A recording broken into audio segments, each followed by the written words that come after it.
sudah memiliki judul yang sudah dipersiapkan? Sudah Pak, tapi belum. Gimana?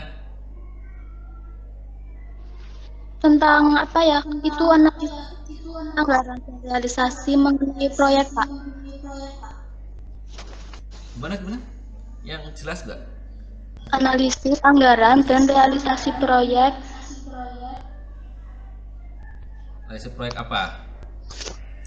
Proyek apa, Mbak? Proyek konstruksi Pak. Pembangunan jalan. Konstruksi. Apakah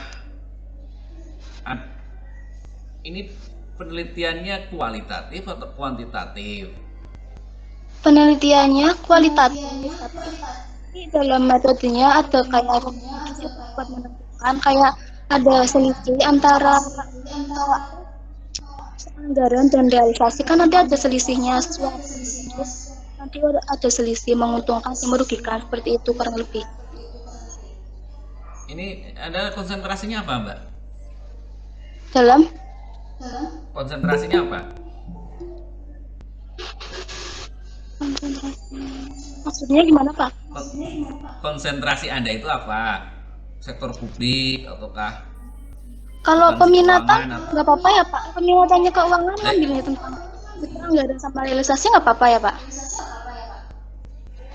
Ya, kalau kaitannya dengan keuangan, di sini fokus pada konsep di laporan keuangan, ya.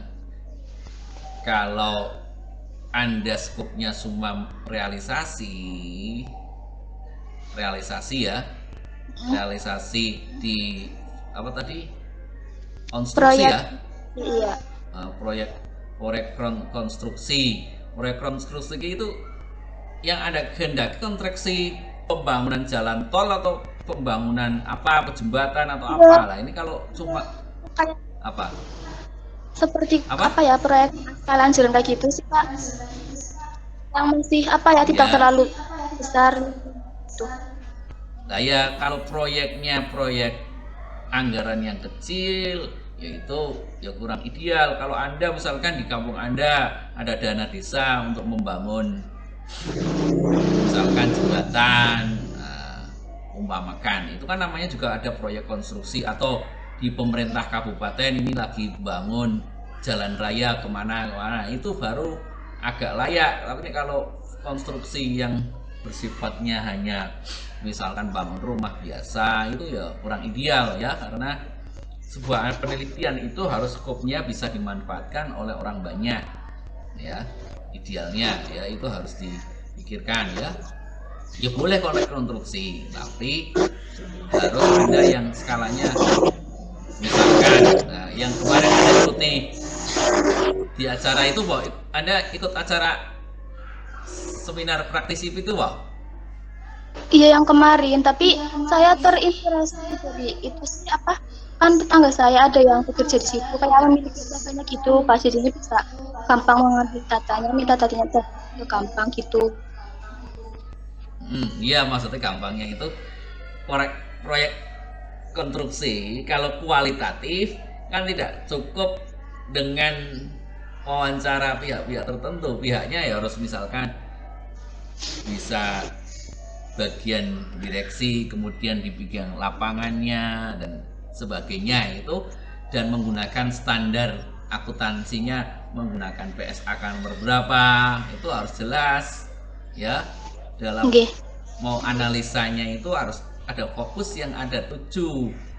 Jangan cukup misalkan ada perbedaan realisasi ini, misalkan di proyeknya 100 juta, ternyata realisasinya 90 juta, ada selisihnya 10 juta, itu kurang ideal, itu terlalu sederhana. Tetapi dalam sebuah pengembangan ada problem masalah apa, kenapa kok misalkan ada jalan raya, misalkan jembatan, yang mengembangkan ada jembatan yang diproyek misalkan 20 miliar, nah kok dalam perjalanannya dalam kurun beberapa tahun sudah ambruk. Nah, itu namanya ada sebuah problem dalam sebuah proyek konstruksi itu ada sebuah masalah yang mungkin layak kita pelajari untuk kita ketahui bersama bahwa itu ada masalah. Tetapi kalau yang sudah berjalan biasa-biasa saja, ya Anda jangan fokus, tapi hanya harus, misalkan tetangga Anda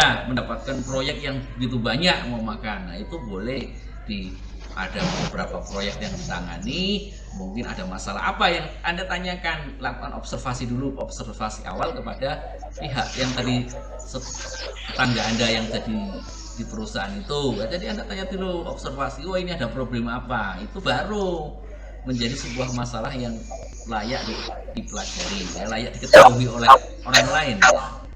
Itu ya. Tapi kalau Ya nanti misalkan ada kayak biaya bahan baku terus biaya overhead gitu nggak apa-apa ya Pak? nggak apa-apa, yang penting Anda tanya dulu kepada tetangga Anda yang tadi yang bekerja di proyek tadi, ya, apa problem masalah yang dihadapi, ya. Jadi itu menjadi bahan latar belakang Anda untuk sebagai bahan untuk sebuah analisa yang layak kita ketahui bersama. Itu ya, terima kasih Mbak Diana. Jangan lupa segera di spesifikkan judulnya ya agar lebih ideal ya. Baik Pak. Ya, terima kasih. Kemudian Terima kasih, Pak. Mas Ferry, ya, Mas Ferry Suharjono. Hadir Pak. Mas Ferry, Ya Pak. kemarin sudah belum? Sudah punya Sudah Pak. gambaran? Apa? Judulnya Pak.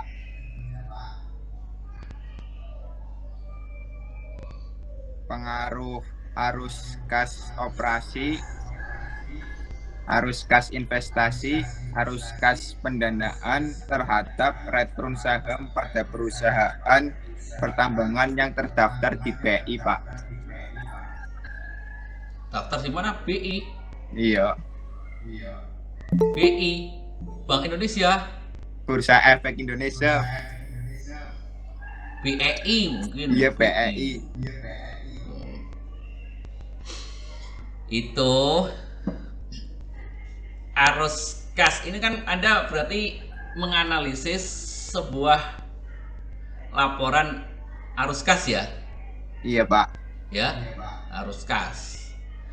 Lah, problem apa yang Anda dapatkan dari perusahaan apa tadi?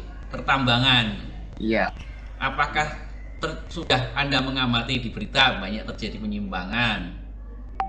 Banyak Sudah baca Pak. belum? Banyak Pak. Lah apa? Seperti Freeport, Pertamina. Enggak, itu nama perusahaannya. Maksudnya problemnya apa? Problemnya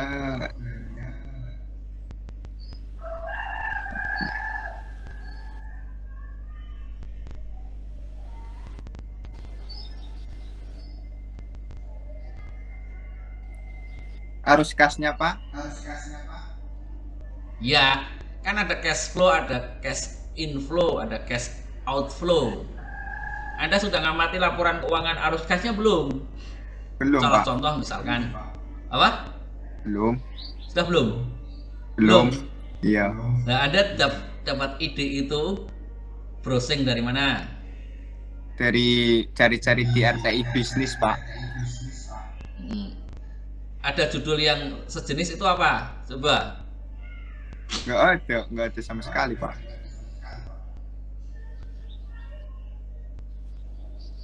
Enggak, maksudnya Anda ngambil judul itu harus ada penelitian yang terdahulu. Jangan sampai Anda membuat judul tidak ada dasar yang sebelumnya.